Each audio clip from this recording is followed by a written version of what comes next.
Hello students, welcome you all to my channel. You all know that the tagline of my channel is not just pass but pass with distinction. Students, to pass with distinction you need 3 D's which will help you to achieve 4th D. Now what is this D? 3D refers to dedication, determination and discipline. If you follow this, then the 4th D, that is your dream, will be automatically achieved. With 3 Ds plus my guidance will help you achieve the 4th D of yours.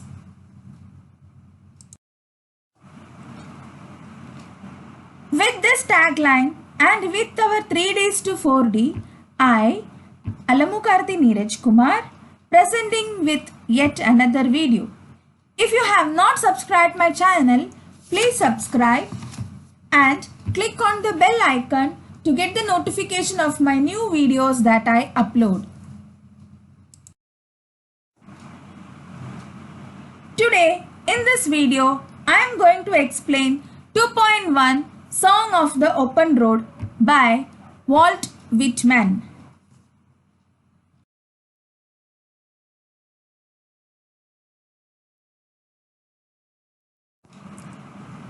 Before getting into the explanation, I will brief you about the author or the poet Walt Whitman. Walt Whitman is an American poet, essayist or journalist.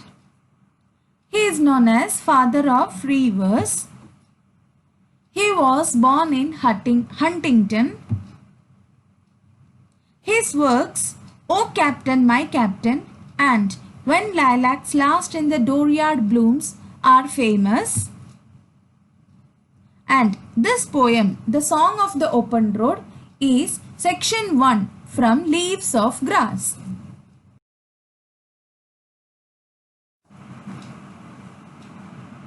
The central idea or theme of the poem is freedom, joy of free life, optimism.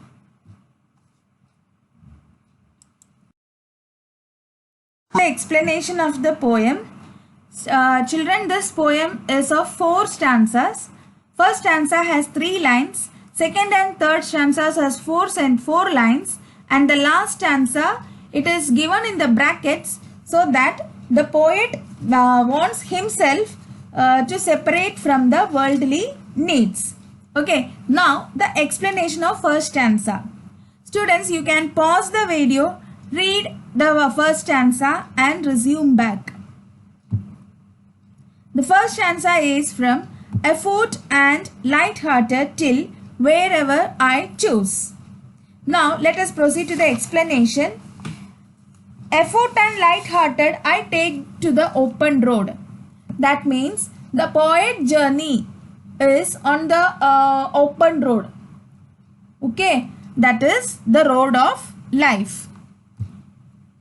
He is very cheerful to take the journey in this healthy and free world. That is the second stanza. Healthy, free, the world before me. So he is very cheerful to take the journey in this healthy and free world. And the third line, the long brown path before me leading wherever I choose. He has control over the journey as he is free to choose his path wherever he wishes to travel. Now let's proceed to the explanation of second stanza. The second stanza is from henceforth I ask till I travel the open road. You can pause the video and resume it. The poet does not ask for good fortune and he considers himself as the creator of good fortune. That is the meaning of the first line, that is, henceforth I ask not good fortune, I myself am good fortune. Second line, henceforth I whimper no more, postpone no more, need nothing. That means he will not cry or hesitate to do anything. He will not postpone or procrastinate his work and expects nothing. He is no longer satisfied being confined in 4 walls. He is strong and happy enough to travel an open road, having unlocked himself from several complaints and arguments in his past life.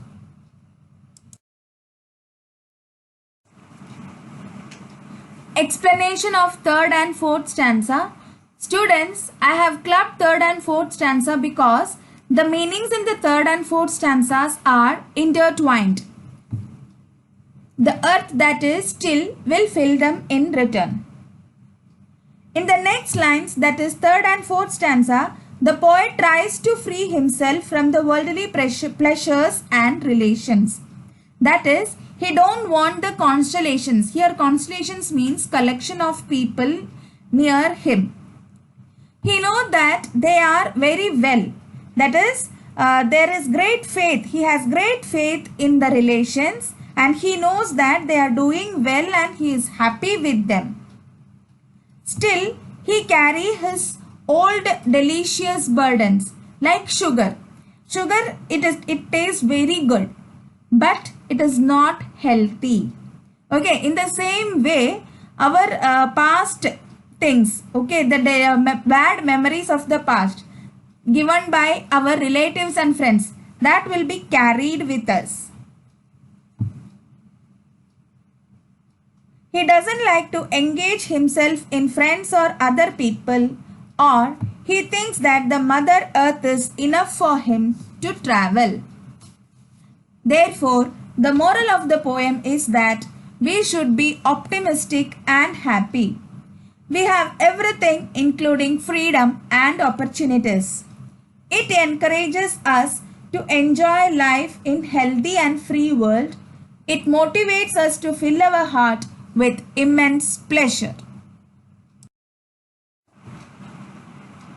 I hope you understood the poem. Now let us proceed to the figures of speech in this poem. First one is alliteration. The long brown path before me leading wherever I choose. B sound is repeated in that line. Second one, done with indoor complaints, libraries, querulous criticisms. K sound is repeated in querulous criticisms. Second figure of speech here is repetition. Henceforth, I ask not good fortune. I myself am good fortune. Good fortune is repeated. Second example, I carry them, men and women. I carry them with me wherever I go. I carry them. That words are repeated here. That is why it is repetition. I am filled with them and I will fill them in return. I am filled or I will fill. It is repeated. Next is metaphor. Song of the open road. Road is compared to the road of life. That is why it is called as metaphor. Still I carry my old delicious burdens, past memories carried by the poet. That is why it is metaphor. Personification. Song of the open road. Road is personified. Inversion. Afoot and light-hearted, I take to the open road. And the correct grammatical order should be I take to the open road afoot and light-hearted. Tautology. Done with indoor complaints, libraries, querulous criticisms. Querulous and criticisms have similar meaning. That is why it is tautology. Next one is climax. Done with indoor complaints, libraries, querulous criticisms. Things are arranged in the ascending order of importance. That is why it is climax over here. Paradox. Still I carry my old delicious burdens. Burdens will never be delicious. That is why it is a contradictory statement. So it is known as paradox. Let us proceed to the appreciation of this poem. As usual, first you should know the title of the poem, that is Song of the Open Road. Second one, the poet. The poem is written by the poet Walt Whitman. Third one, it is the rhyme scheme. The rhyme scheme of the poem, there is no rhyme scheme here. It is a free verse and even he has not followed any meter over here. Okay, that is not in the same length. The lines are not in the even in the same length. Okay, so there is no rhyme scheme over here. Central idea theme, it is to live in the free and healthy world, positivity, optimism. These are the central ideas of this particular poem.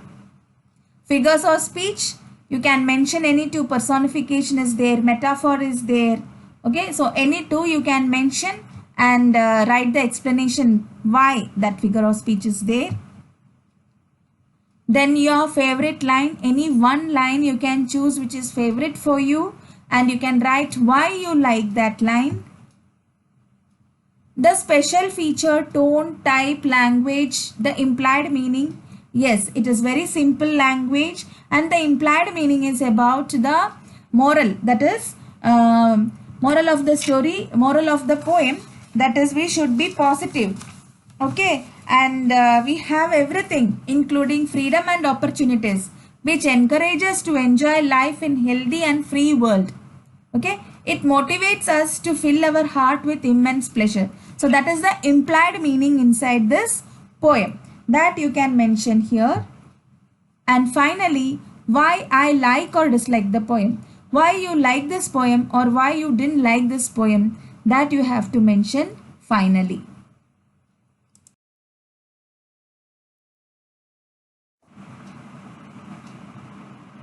Hope you understood the poem, understood how to write the appreciation, figure of speech, etc. Thank you for watching me patiently. If you have any doubt, you can comment in the comment box. I will clarify you over there. Do not forget to like my video, share my video and subscribe my channel. Thank you.